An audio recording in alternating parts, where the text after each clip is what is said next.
In some countries, young people marry a person chosen for them by their parents. Sometimes these arranged marriages work very well, and sometimes they don't. It becomes more difficult when there are questions of money or of distance. Perhaps the man's family is rich and the girl's family is poor. Perhaps the two families live in different parts of the world. From Greece to South Africa, for example, is a long, long way. Coming into Athens, the man in the next seat put away some papers, looking bored. Air travel has changed our idea of place, time, country, I said to him. In fact, there aren't countries anymore in the way we used to think of them. Nowhere is more than 24 hours away. Soon the idea of having different countries will just disappear. He laughed. What's so strange about that? I said. And yet, where I came from, there are still people who measure distance by days. He lives 2 days' walk away, they say. Are we talking about life in this century? He said. The man was an American, and I had to explain what things were like in parts of Africa. I'd lived in some of its wilder places during my 50 years. And now we can travel at the speed of sound, I went on. But we're like children. We don't know what to do when we get there. He thought I was a little crazy. If you come from South Africa, you should be black and speak Zulu, he said. I do speak Zulu, was my answer. He left the plane at Athens, and I was not sorry to see him go. Johannesburg was another 12 hours away. I had not traveled through Athens before, so I ran down the steps from the plane to put my foot for the first time on Greek soil. I thought back 2,500 years to the time of ancient Greece. Did those great writers, Euripides and Aristophanes, once walk where I walked now?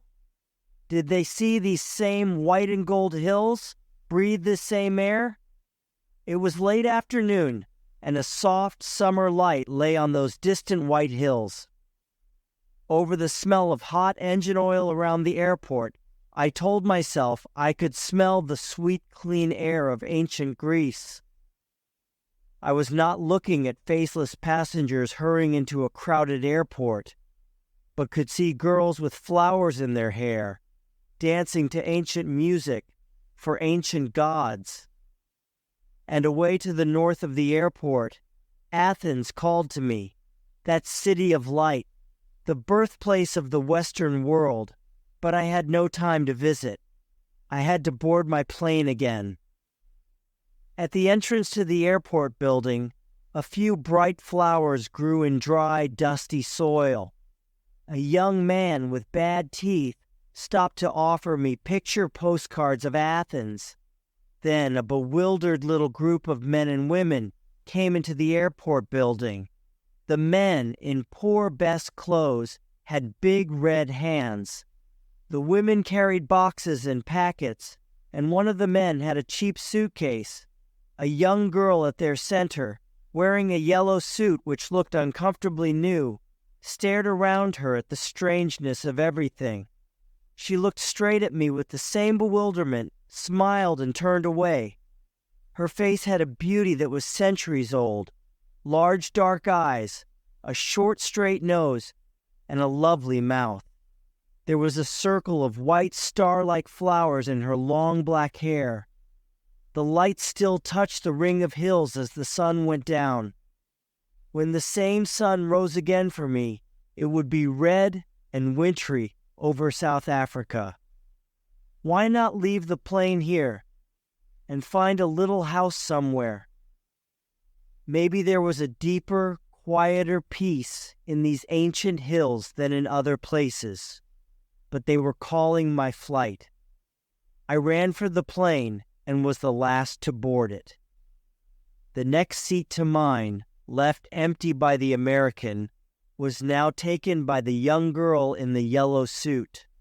She stood up at once to welcome me, speaking in her own language, and gave me her hand. She moved with all the naturalness of a wild animal. There had been tears in her eyes.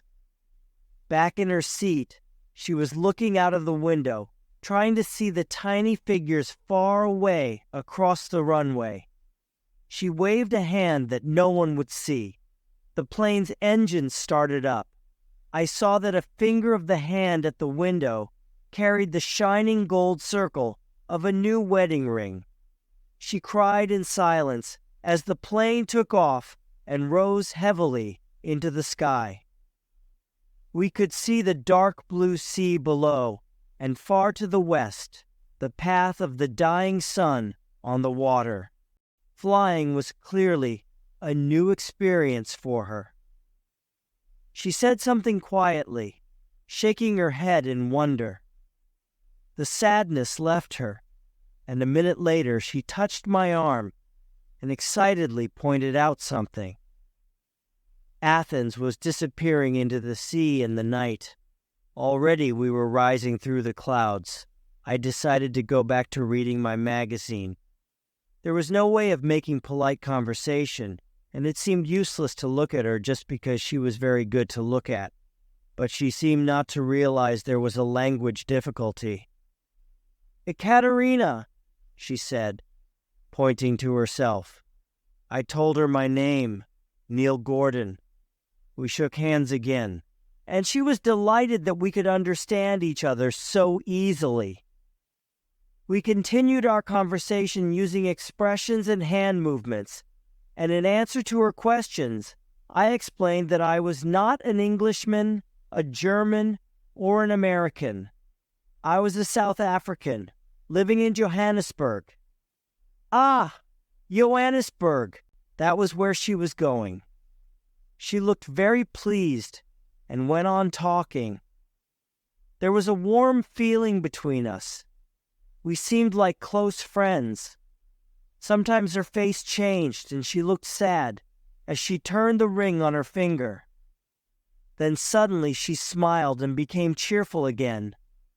I did not understand her words, but that did not matter.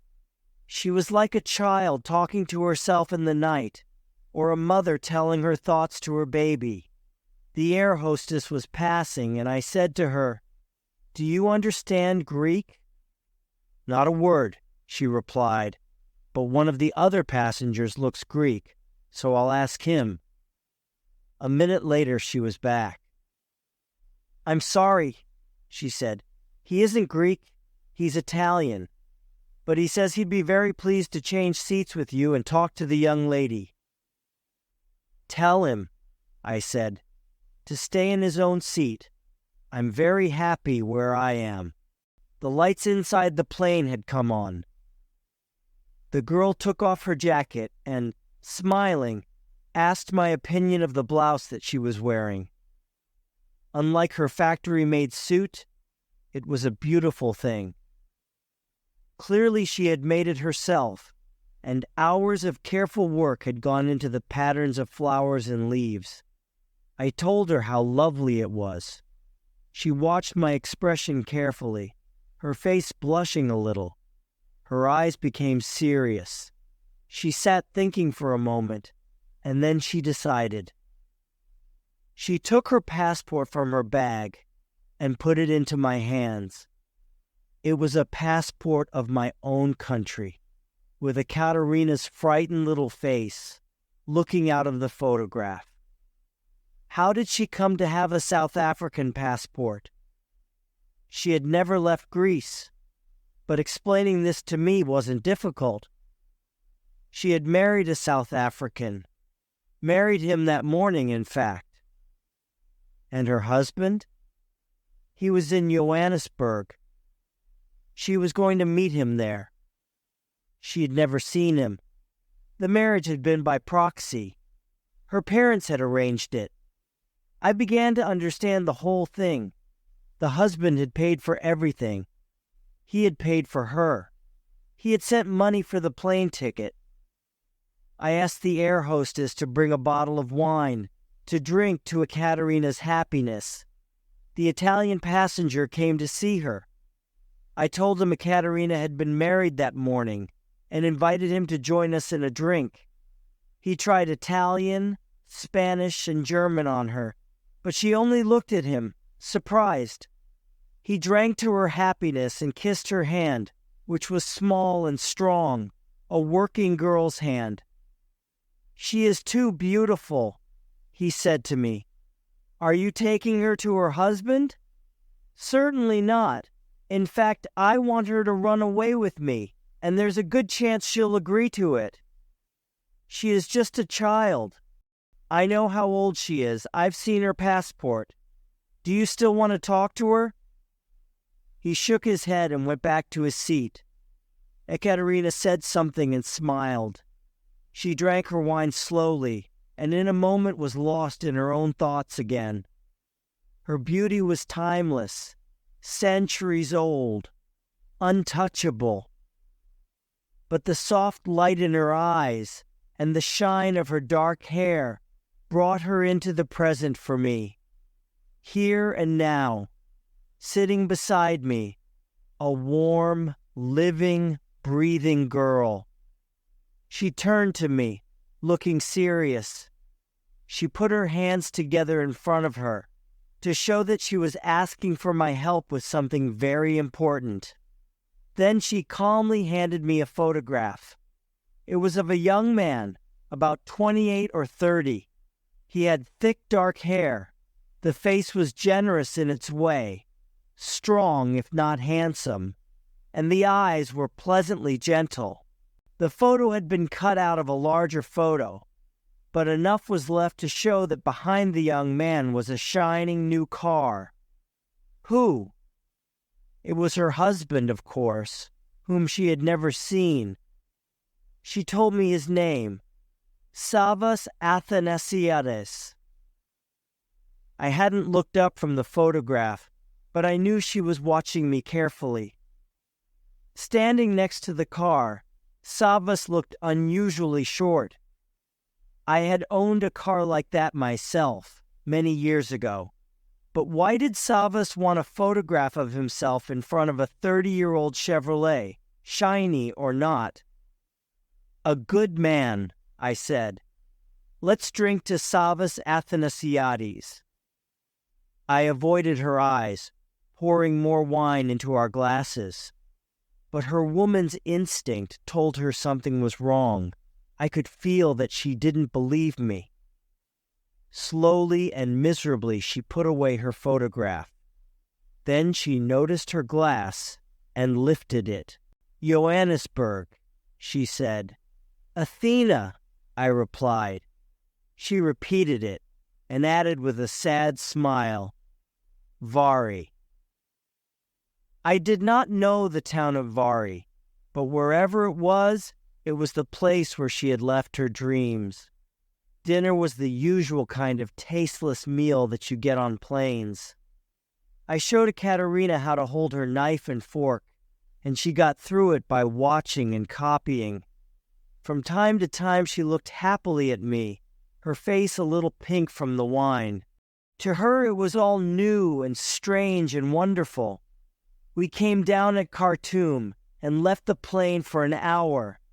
Ekaterina kept close to me as we walked to the airport building through the hot, breathless African night. There were sleepy flies on the dirty tables in the restaurant. We drank a warm, sweet drink that tasted of soap. A man came through the restaurant selling things. He showed Ekaterina a piece of cheap silk, and her eyes shone with delight. I offered to buy it for her. She thanked me, but no, it was impossible. Not because I was a stranger. No, that wasn't it. Perhaps because she couldn't give anything back. Then the man put a fan into her hand. It was worth almost nothing, and I paid too much for it. But that was different. A fan was necessary in the heat. The plane took off again, lifting up over sleeping Africa. For a short time, the River Nile looked silver in the moonlight, until it was lost in the darkness. We went on climbing alone into the milky sky. The passengers started preparing themselves for sleep.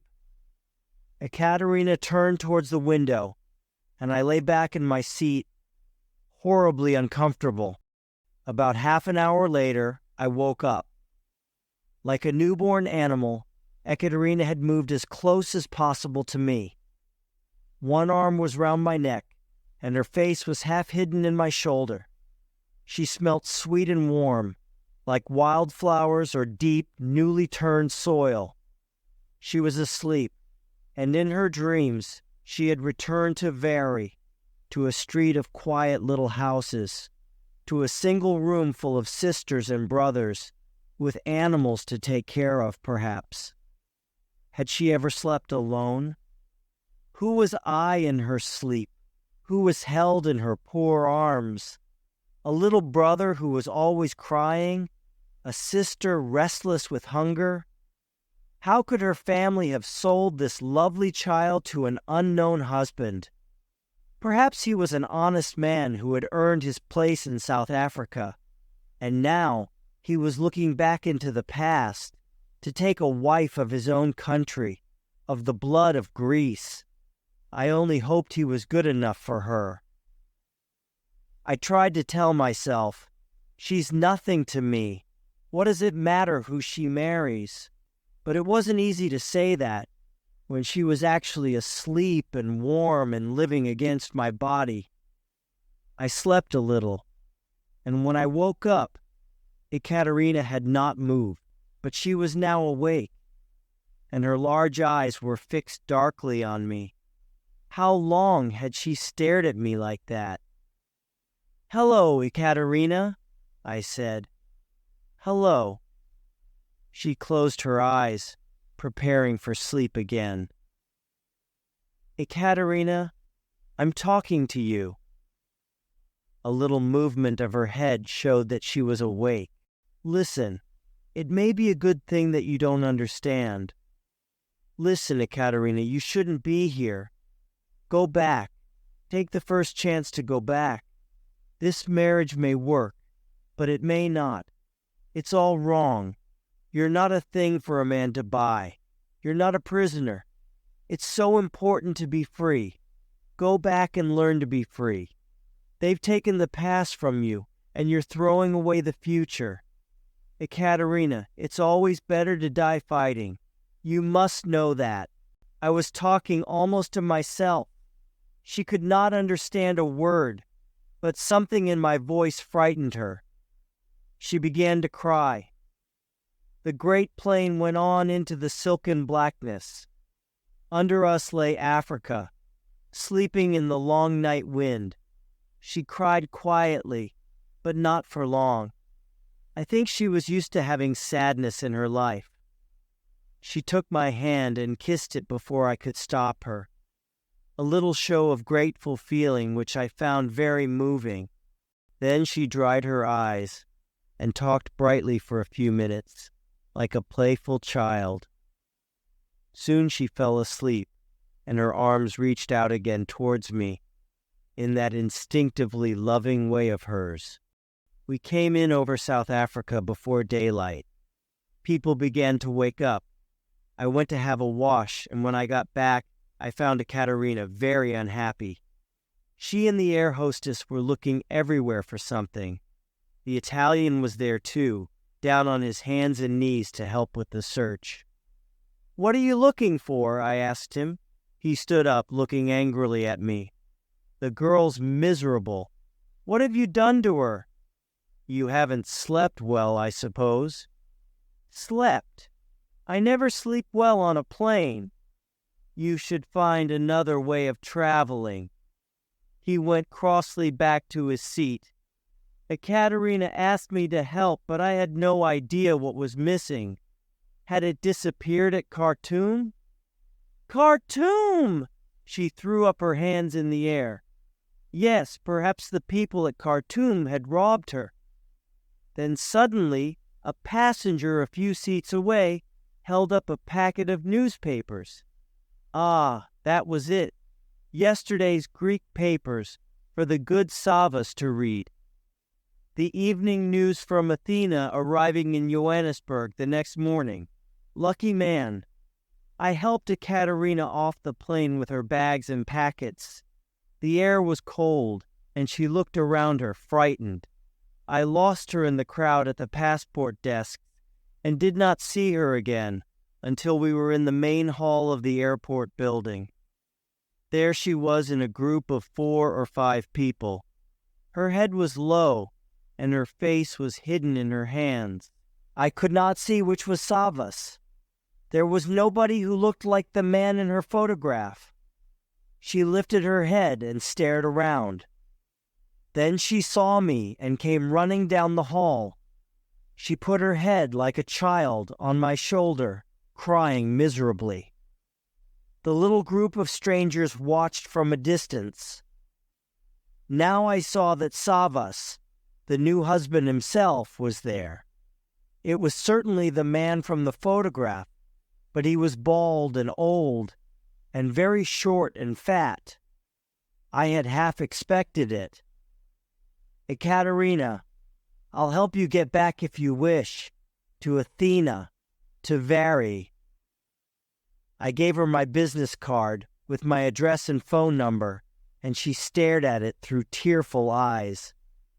She took my hand and held it for a moment. Then she dried her eyes and walked slowly back to the waiting group, her head held high. My son and his wife, Lorraine, found me standing there. I had not moved and was staring after Ekaterina. "Who's that beautiful little thing?" Lorraine asked. "Katerina." "Is it a love story?" "I don't know. I think it's more like an unhappy ending." They were amused and laughed about it while we had breakfast in the airport's large, cheerful restaurant. "It's possible you've got it all wrong," said Lorraine. "Remember, you couldn't understand what she was saying. My instinct tells me I'm right." "Your instinct? Only a woman can be sure of her instinct. Why didn't I speak to Savas Athanasiades at the airport? I do not know where to find him. His name is not in the phone book. I have waited to hear from Ekaterina, but nothing, not a word. Where is she?" I remember how she walked calmly away, with her head up, her dark, shining hair, the yellow of her suit, choosing to go, walking freely into a darkened future. But after all, perhaps Lorraine is right. I have heard nothing, and it is now 4 days.